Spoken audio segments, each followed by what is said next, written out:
Assalamualaikum warahmatullahi wabarakatuh. Risalah 65, Mengapa kamu marah kepada Allah lantaran doamu lambat diterimanya?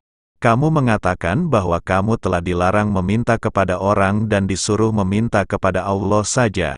Kamu memohon kepadanya, tetapi Dia tidak memperkenankan permohonanmu.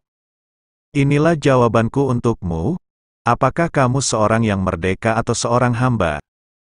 Jika kamu mengatakan bahwa kamu itu seorang yang merdeka, maka itu menandakan bahwa kamu adalah seorang kafir.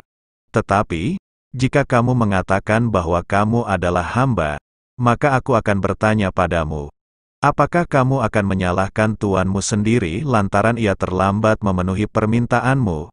Ragu tentang kebijaksanaan dan rahmat-Nya kepadamu dan kepada seluruh makhluk dan ragu tentang ilmu-Nya yang mengetahui segala perkara.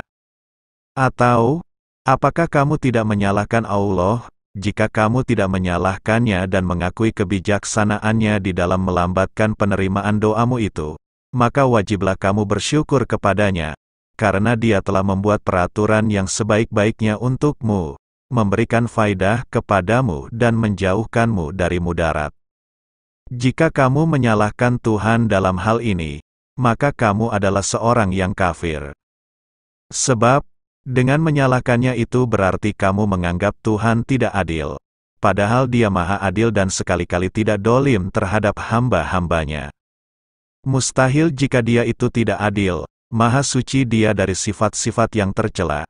Ketahuilah, bahwa Dia itu adalah Tuhanmu yang memiliki segalanya, Dia mengawasi segalanya, Dia melakukan apa saja yang dikehendakinya. Oleh karena itu, istilah tidak adil dan dolim tidak berlaku bagi Allah. Orang yang dolim itu adalah orang yang mengganggu kepunyaan orang lain tanpa seizinnya. Mungkin kamu sendiri yang dolim, bukan Allah yang dolim. Maka, janganlah kamu menyalahkannya dalam perbuatannya yang tampak melalui kamu, walaupun itu tidak kamu sukai dan tidak sesuai dengan kehendakmu, dan meskipun pada lahirnya membahayakan kamu. Kamu wajib bersyukur, bersabar dan ridho dengan Allah. Janganlah kamu merasa kesal dan menyalahkan Dia, karena mungkin hal itu akan memalingkan kamu dari jalan Allah.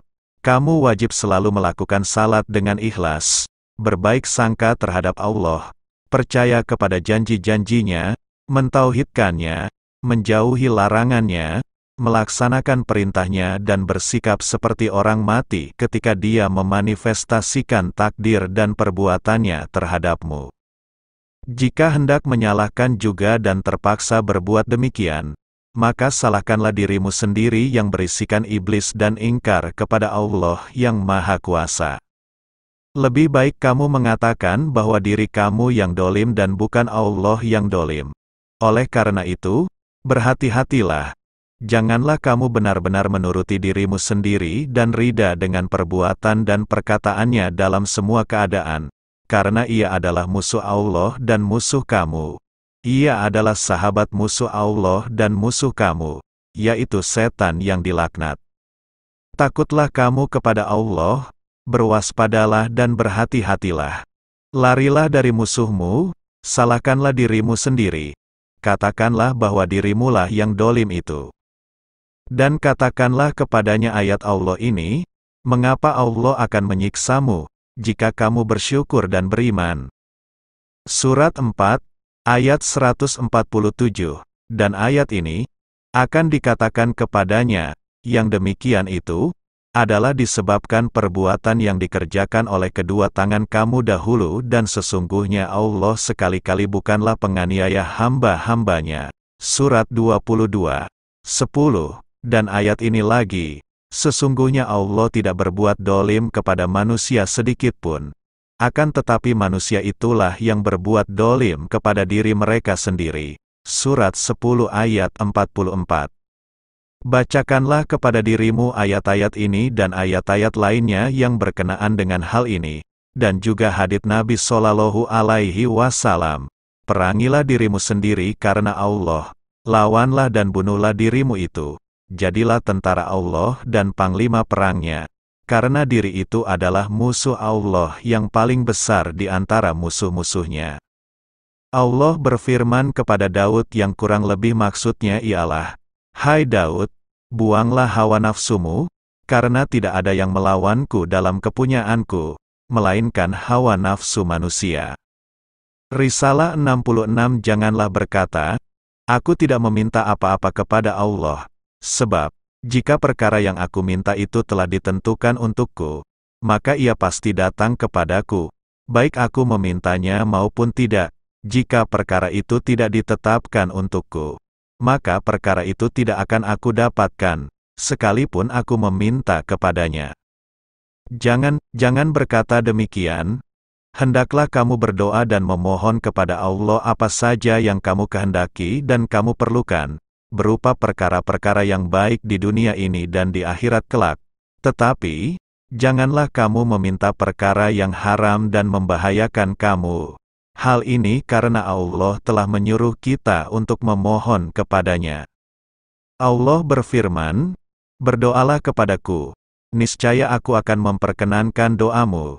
Surat 40, ayat 60, dan firman-Nya, "Dan mohonlah kepada Allah sebagian dari karunia-Nya." Surat 4 ayat 32. Nabi Muhammad SAW pernah bersabda, "Mohonlah kepada Allah dengan sepenuh keyakinanmu bahwa permohonanmu itu akan diterima oleh Allah." Beliau juga bersabda, "Berdoalah kepada Allah dengan menengadahkan telapak tanganmu." Masih banyak lagi sabda-sabda beliau yang senada dengan itu. Janganlah kamu berkata, "Sesungguhnya aku telah memohon kepada Allah, namun Dia tidak memperkenankan permohonanku. Maka, sekarang aku tidak mau lagi memohon kepadanya." Janganlah berkata demikian, teruslah berdoa kepada Allah. Jika suatu perkara itu telah ditetapkan untukmu, maka perkara itu akan kamu terima setelah kamu meminta kepadanya. Ini akan memperkokoh keimananmu dan keyakinanmu kepada Allah serta kesadaranmu akan keesaannya. Ini juga akan melatih kamu untuk senantiasa memohon kepada Allah dan bukannya kepada selain Dia di dalam setiap waktu dan keadaan, serta memperkuat kepercayaanmu bahwa permohonanmu itu akan dikabulkan oleh Allah yang Maha Pemurah.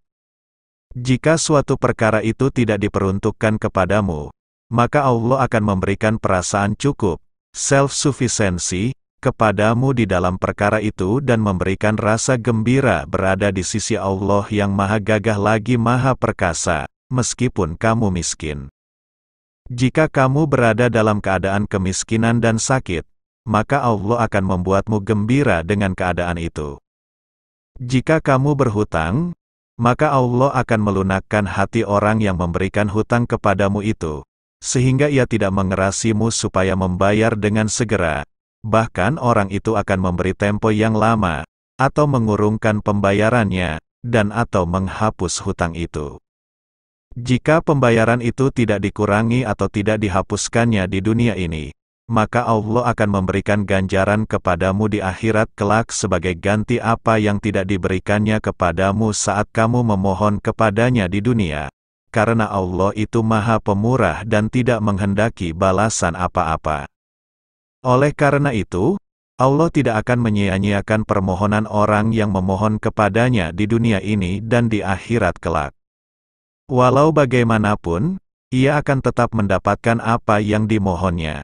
Jika tidak di dunia ini, maka di akhirat kelak ia akan mendapatkannya jua. Nabi Shallallahu Alaihi Wasallam pernah mengatakan bahwa di hari perhitungan kelak, si mukmin akan melihat di dalam catatan-catatan perbuatannya beberapa perbuatan baik yang tidak ia laksanakan dan ia sendiri tidak menyadarinya. Ia akan ditanya, "Kenalkah kamu kepada perbuatan itu?" Ia menjawab, "Aku tidak tahu dari mana datangnya ini." Maka dikatakan kepadanya, "Sesungguhnya ini adalah balasan doamu yang kamu lakukan di dunia dahulu.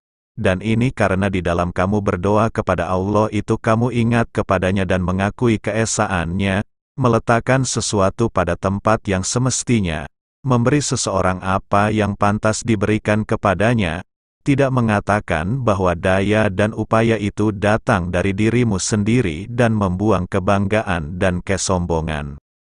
Semua itu adalah perbuatan yang baik dan semua itu memiliki balasannya di sisi Allah yang Maha Gagah lagi Maha Agung. Wallahu a'lam bishawab. Wassalamualaikum warahmatullahi wabarakatuh.